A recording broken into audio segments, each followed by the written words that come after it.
Assalamu alaikum everyone. Allah's peace and blessings be on to you all. I am Saima and I welcome you to one more class of grammar.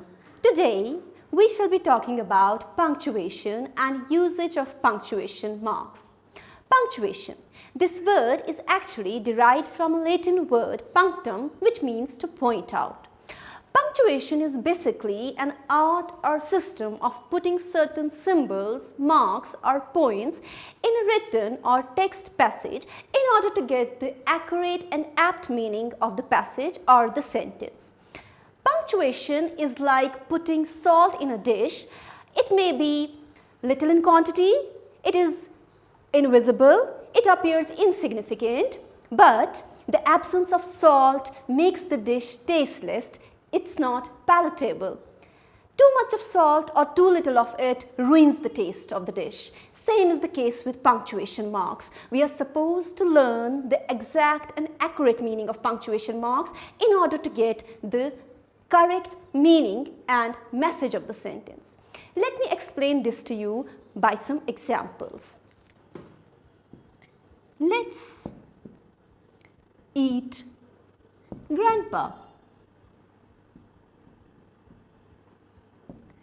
Dear students, here the sentence is unpunctuated and the message that it gives is like it's a funny kind of message that it gives. Let's eat grandpa. It seems as if someone is asking or suggesting to eat grandpa. It's a bad thing. Now let's punctuate it and get the correct meaning. Let's eat, then we'll put a comma and a full stop here, grandpa. So this comma shows a pause here. Now it's like this. Let's eat grandpa. This indicates that someone is asking his grandpa to take food or lunch or something. Let me show you one more example. The boy said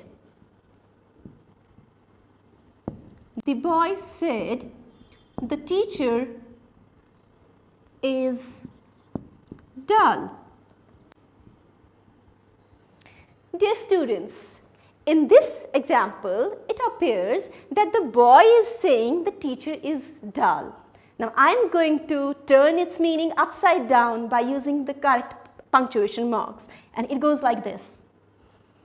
The boy, I am putting it in the quotation marks or the inverted commas. The boy said the teacher, comma, is dull.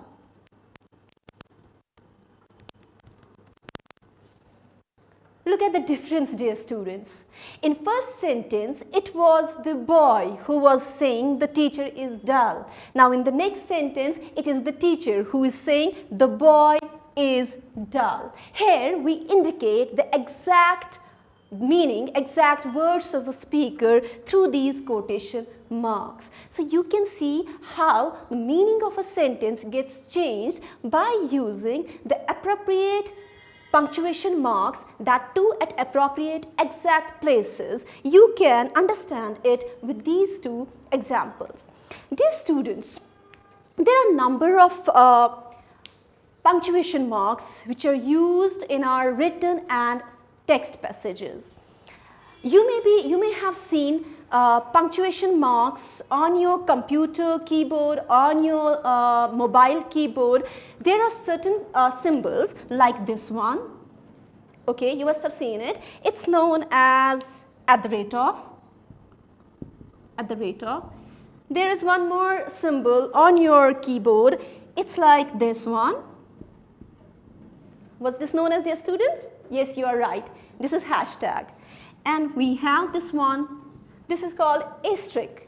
We have this one. This is called, yes, percentage. And we have this one. This is called underscore. These are some of the symbols which are there on your computer keypad or on your mobile keypad. They are not normally used in a written text. These symbols are known as typographic symbols or typographic punctuation marks, typographic symbols. These symbols are used while typing, not normally in the written text. Dear students, the punctuation marks in verbal communication are shown by expressions like, for example, I tell you, what are you doing? Hey, we have won the match. From my expressions, you get to know that the first one, when I said, what are you doing? My expression shows that there is a question mark at the end and it's a question. And when I said, hooray, hey, we have won the match. So there we come to know, out of my expression, you come to know that it's an exclamatory sentence having exclamatory sign at the end. But in writing, it is necessary that we put punctuation marks. We do not say it like this. What is your name? Question mark. Hooray! Exclamation mark. We have won the match. No, that's wrong. We do not say it like this. In written communication, we are supposed to use exact and accurate punctuation marks in order to get the exact meaning and the expression of the sentence. Now, there are certain number of punctuation marks that we use in our written communication or in our text and passage. Let me show you some of them.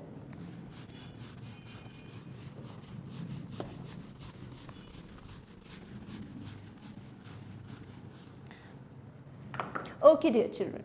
Now, let's understand some of the important punctuation marks that we use in our text. We have capital letters,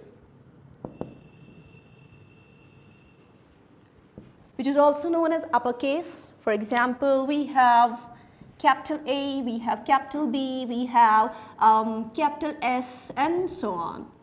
Next one we have is full stop. It's also known as dot. We have a question mark, question mark. It goes like this. Then we have exclamatory mark or mark of exclamation. It goes like this, reverse I.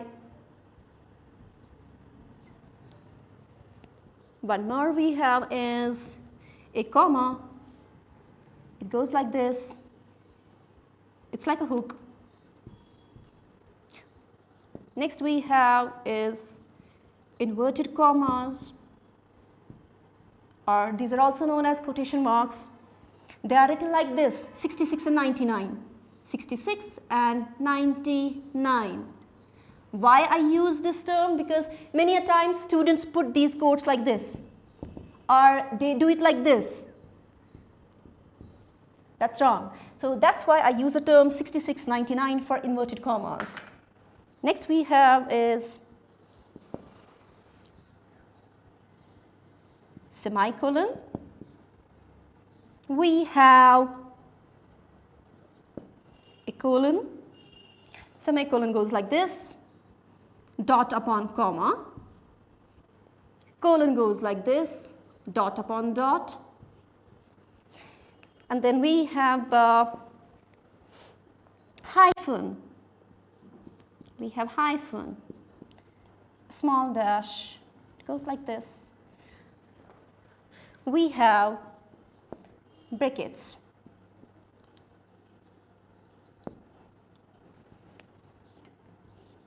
Brackets go like this. So dear students, there are several number of punctuation marks that we use, but some of the important and daily use punctuation marks are like these. Capital letters, also known as uppercase, full stop or dot or point. We have a question mark, exclamatory mark,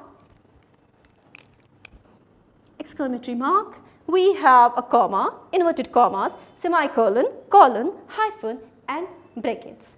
These are some of the important punctuation marks, and inshallah in our next module we are going to understand usage of these punctuation marks one by one. This is all I have for today. Thank you.